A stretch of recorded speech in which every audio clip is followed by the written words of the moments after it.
বস, একবার মানি ব্যাগটা একটু চেক করুন তো, কি আছে ভেতরে? শুধুই বাতাস, নাকি পুরনো প্রেমিকার ছবির সাথে গোটা দুয়েক কয়েন ঝনঝন করছে?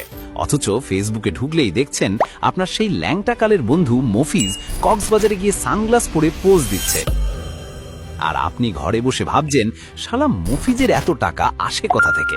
যদি আপনার অবস্থা এমন হয়, তবে আজকের ভিডিওটি আপনার জীবন বদলে দিতে পারে। আপনাদের অনেকের কমেন্টের অনুরোধেই আজকের এই ভিডিওটি বানানো হয়েছে। শুনুন, ধনী হওয়াটা কোনো রকেট সায়েন্স না, আবার লটারি জেতাও না। এটা একটা গেম, আর এই গেমের কিছু সিক্রেট চিট কোড আছে। আজ আমি আপনাকে অল্প বয়সে ধনী হওয়ার 4টি জাদুকরি কৌশল শেখাবো। তবে সাবধান, ভিডিওর শেষে আমি এমন একটা গোপন রহস্য বা সিক্রেট রিভিল করব, যেটা ছাড়াই 4টি কৌশল জানলেও আপনি সারা জীবন ওই টানাটানির মধ্যেই থাকবেন। তাই চোখের পলক না ফেলে শেষ পর্যন্ত দেখতে থাকুন। আচ্ছা বলুন তো, অল্প বয়সে ধনী হতে গেলে সবচেয়ে বড় বাধা কি? উত্তর হলো অজুহাত আর স্কিলের অভাব। আমরা বাঙালিরা হলাম ইমোশনাল জাতি। পকেটে টাকা নেই, কিন্তু হাতে আইফোন 14 প্রো ম্যাক্স থাকা চাই। মফিজকে দেখুন, ও হয়তো বাপের টাকায় ফুটানি করছে, কিন্তু আপনি নিজের যোগ্যতায় সাম্রাজ্য করবেন। প্রথম জাদুকরি কৌশল হলো হাই ইনকাম স্কিল শেখা। দেখুন বস, এখন আর সেই যুগ নেই যে বিএ পাশ করলেই সরকারি চাকরি আপনার দরজায় কড়া নাড়বে। এখন যুগ হলো স্কিলের। আপনার ডিগ্রির সার্টিফিকেটে ধুলো জমবে, কিন্তু আপনার স্কিল আপনাকে টাকা এনে দেবে। হাতে তো স্মার্টফোন আছে, কিন্তু সেটা দিয়ে কি করেন? শুধু রিলস দেখে সময় নষ্ট। অথচ এই ফোনে ইউটিউব দেখে মানুষ কোডিং শেখে, গুগলে চাকরি পাচ্ছে। টাকা নেই বলে কান্না করবেন না, ইন্টারনেটে সব ফ্রিতে শেখা যায়, শুধু শেখার মানসিকতাটা লাগে। আপনি হয়তো ভাবছেন, ভাই আমি তো কিছুই পারি না। ভুল ভাবছেন। Video editing, graphic design, digital marketing, coding বা সেলস, এর যে কোনো একটা কাজ যদি আপনি খুব ভালো করে শিখতে পারেন, তবে আপনাকে আর পেছনে ফিরে তাকাতে হবে না।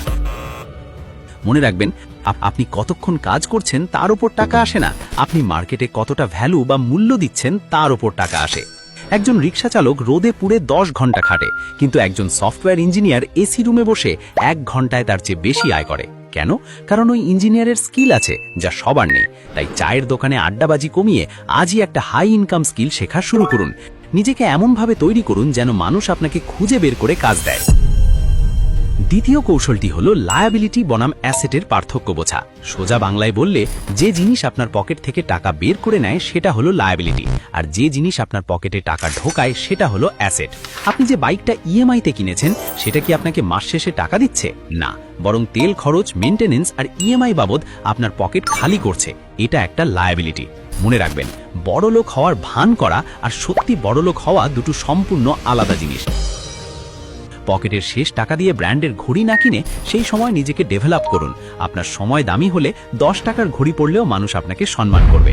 কিন্তু আপনি স্কিল দিয়ে আয় করা টাকায় যদি একটা ভালো ল্যাপটপ কিনতেন, অথবা টাকাটা শেয়ার মার্কেটে বা কোনো ছোট ব্যবসায় খাটাতেন, তবে সেটা হতো অ্যাসেট, কারণ সেটা আপনাকে আরও টাকা এনে দিত।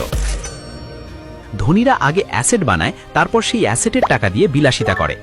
আর আমাদের মতো মধ্যবিত্তরা লোন নিয়ে বিলাসিতা করি, তারপর সারা জীবন সেই লোনের কিস্তি শোধ করতে করতে মফিজের মতো হাসি মুখে পোজ দিতে পারি না। তাই আজই প্রতিজ্ঞা করুন, লোক দেখানো ফালতু খরচ বন্ধ। এখন একটা সিরিয়াস প্রশ্ন করি আপনাদের। আচ্ছা, যদি এই মুহূর্তে আপনাকে 10 লাখ টাকা দেওয়া হয়, আপনি সবার আগে কি করবেন?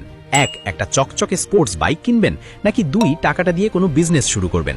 কমেন্ট করে জানান তো দেখি, কার মগজে কি চলে। তৃতীয় কৌশল হলো টাকার গাছ লাগানো বা ইনভেস্টমেন্ট।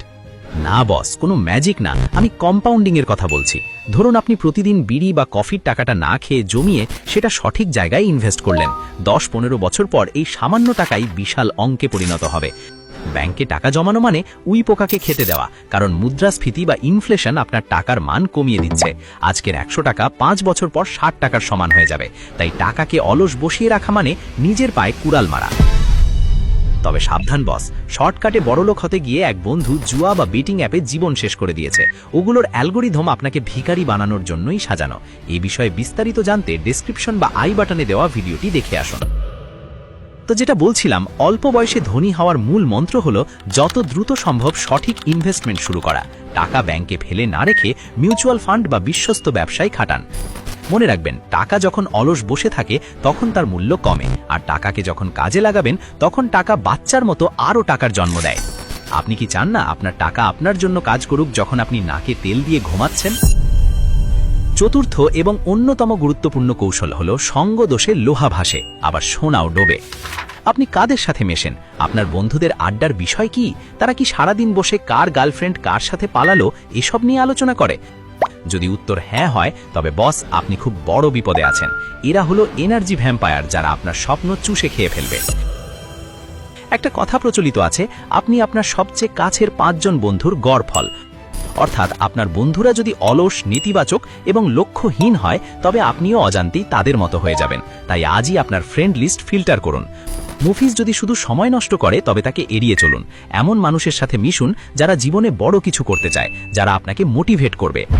মনে রাখবেন, ঈগল কখনো মুরগির সাথে দানা খায় না। ঈগল ওড়ে আকাশের অনেক উঁচুতে। এবার আসি সেই প্রতিশ্রুত গোপন কথাটিতে। এই 4টি কৌশল, স্কিল ডেভেলপমেন্ট, অ্যাসেট তৈরি, ইনভেস্টমেন্ট এবং ভালো সঙ্গ, এসব জিরো হয়ে যাবে যদি আপনি এই 5 নম্বর কাজটি না করেন। আর সেই সিক্রেটটি হলো অ্যাকশন নেওয়া বা কাজ শুরু করা। হ্যাঁ বস, এটাই আসল সত্য। আমরা বাঙালিরা প্ল্যান করতে ওস্তাদ। চায়ের দোকানে বসে আমরা দেশ উদ্ধার করে ফেলি, কিন্তু নিজের পকেট উদ্ধারের জন্য কোনো পদক্ষেপ নিই না।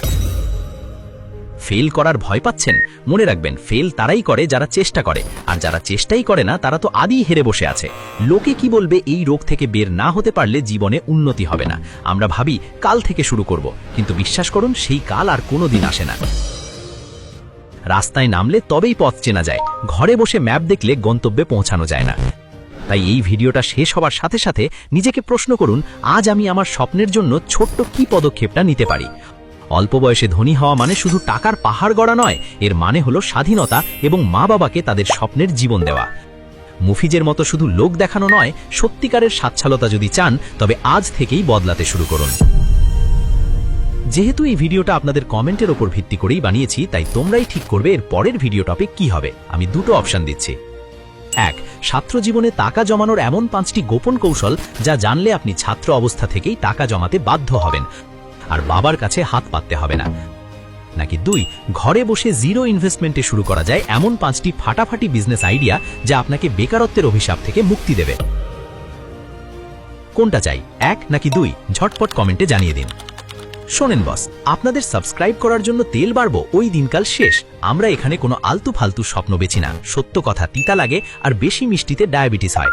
বাপের কষ্টের টাকা স্ক্যামে নষ্ট করলে কলিজায় কেমন লাগে সেটা আমরা বুঝি। তাই তো বলি, বুদ্ধি থাকলে আমাদের চ্যানেল ঘাঁটুন, শর্টকাটে ধনী হওয়ার রিয়েল রাস্তা পাবেন। আপনার যদি নিজের ভালো বোঝার ক্ষমতা না থাকে, যদি সারা জীবন ওই মুফিজের মতো লুজারের দনেই থাকতে চান, তবে সাবস্ক্রাইব করার কোনো দরকার নেই। এক্ষুনি ভিডিও কেটে ভাগেন। আর যদি বুকের পাটা থাকে, নিজের ভাগ্য বদলানোর জেদ থাকে, তবেই এই চ্যানেলে থাকবেন। সিদ্ধান্ত আপনার। রাজা হবেন নাকি প্রজা হয়েই মরবেন? দেখা হচ্ছে বিজয়ের মঞ্চে। আল্লাহ হাফেজ।